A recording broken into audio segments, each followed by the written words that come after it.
welcome back to my channel. Today I've got 10 mum hacks for you to help make your day run a little bit smoother. Hey, if you're new here, I'm Amanda and I make mummy videos, lifestyle videos and videos all about raising twins. Today I've got 10 mum hacks or parenting tips to help you make your day run a little bit smoother. So I'm going to crack right on. The first one is to do with bedding, and if you're the one responsible for changing all the bedding in your house, it can feel like a bit of a nightmare when you go into the cupboard and there's just the sheets and duvet covers and pillowcases are all separate and you're going to have to rummage through. So what I like to do is I like to find the complete set, wash them all, and then I fold all of the pieces and put them inside one of the pillowcases, fold it up and then stack those in a cupboard, so that when I come to change beds, all I have to do is grab one of the bundles and everything for that bed is going to be in that bundle. It makes it super quick to change bed and it also helps to keep your cupboard looking tidy. Tip number 2 is to lay out all your clothes and things you're going to need for the next day the night before. And it feels like a right chore the night before. You really don't want to do it. You think you're going to have time in the morning, and yet the next day you seem to scramble for everything you need. So I try and lay everything out. I literally lay everything. So my clothes, my underwear, my jewellery. If I want a specific type of bag, I'll check the weather forecast and I'll see, is there going to be sunny? Am I going to need sun hat, sun cream? Are we going to need things in their bags for preschool? What do I need? I want to get everything out. So all we've literally got to do in the morning is have breakfast, get dressed and get ourselves out the door, and everything's ready to go. And if possible, I remember to put things by the front door, so it's just grab and go. My third hack is to set alarms. I really love to set recurrent alarms, like putting the bins out, because with so many things to remember, there's always the little things that get forgotten. And there's been so many Tuesday mornings where we're literally scrambling to get the recycling out because we hear the truck coming down the street and it's no fun. You're in your pyjamas, you're trying to get the bin out and you've forgotten yet again. So with a recurrent alarm, we've got a recurrent alarm for 6 p.m. on a Monday evening. So we know that's roughly when we're going to finish dinner and we're going to be free. One of us can nip outside and put the bin out, because it's just something so easy to forget. And we set little alarms like this for lots of different things, either on my phone, on my iPad, or we sometimes set timers on the oven, because sometimes just a beeping reminds you, oh, I need to do that, I need to get the washing out of the machine, because I'm terrible for doing that, leaving the washing in the machine. My fourth hack is to do with toy storage and keeping all your jigsaws and puzzles all looking tidy and neat without them being a crumpled mess of boxes stuffed into a drawer or into a basket. So what I like to do is, when we get a new jigsaw, I cut off the front of the box or put off the instructions, and then I get myself some nice Ziploc bags, or you can get some nice heavy duty sandwich bags, and I pop all the pieces in there with the instructions and maybe a piece or a picture on the front of the front cover. It takes up much less space. And it also keeps my cupboards and things tidy, and you can see exactly what's in each bag straight away just from a glance.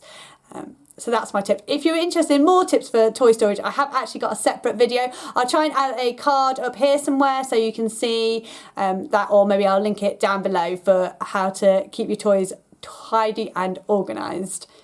Hack number 5 is to get yourself accessible hooks and accessible shoe storage for your children. So it's hard enough to get kids out the door as it is, so I really like to try and promote some independence and get them to try and do it themselves.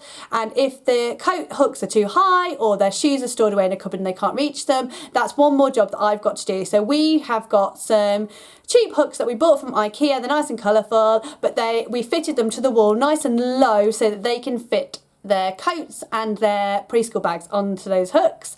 And then we also bought little baskets. I bought this set of 3 baskets from eBay. I think they're about a tenner for the set of 3, and they're where they can just chuck their shoes in, and I know that they're off the floor, out the way. They don't look the best, but they are definitely tidier than if I just asked them to leave them like near the door or something. So that's how we get our shoes and coats tidy and organised, and it means that they can reach everything they need to get themselves out the door. Tip number 6 kind of carries on from this, and it's to help children make sure they're getting their shoes on their right feet, and that's to take a largish sticker, cut it down the centre and stick half in each shoe, so that when the children put their shoes together they should form the picture, and if they put them the wrong way round then the picture will look funny and odd to them. So it helps them to get their shoes the right way around. Again, saves precious minutes for you having to do it. Also, the girls preschool taught them a really clever trick for putting their coat on. Emily especially loves to do this and she's really proud of herself herself when she can do it, and she even likes to try and zip it up as well too. So you lay it on the floor with the hood towards the child, and the children basically put their arms into the sleeves and flip it over the head. It does look a little bit funny, but it surprisingly works, and so you should give it a go.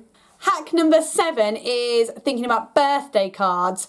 I'm really terrible, even though I've got about 6 different methods. I've got them on my calendar, on my phone, I've got them on a nice lovely display board for all the birthdays. I'm still really terrible at remembering birthdays, and so what I like to try and do is make sure that I have lots of generic cards in my house, so that if I really do mess up, I've got a card that I can just send.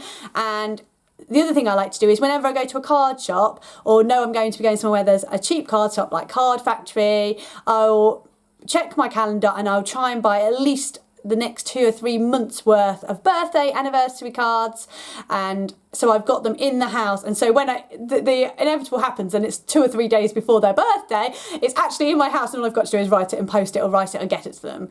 The 8th tip I've got for you is to do with hair accessories. Now I've got 2 girls, both with longish hair, and so over the last few years I've accumulated an awful lot of bows and ribbons and clips and headbands, and it's a little bit overwhelming, to be honest, but I'm not one for throwing things away. If we like them, we keep them. So I found this really nice bow storage clippy thing that the bows all clip onto, that's in our hallway. And then underneath, I wanted to keep all their baubles and things accessible, but I needed something nice, so someone bought me this really pretty jewellery box, and so inside here's all the baubles and clips, and anything big is in a drawer somewhere else. So we've got everything again near the front door, downstairs, because I find that's one of the last things I like to do, so that they're looking presentable when we walk out the door.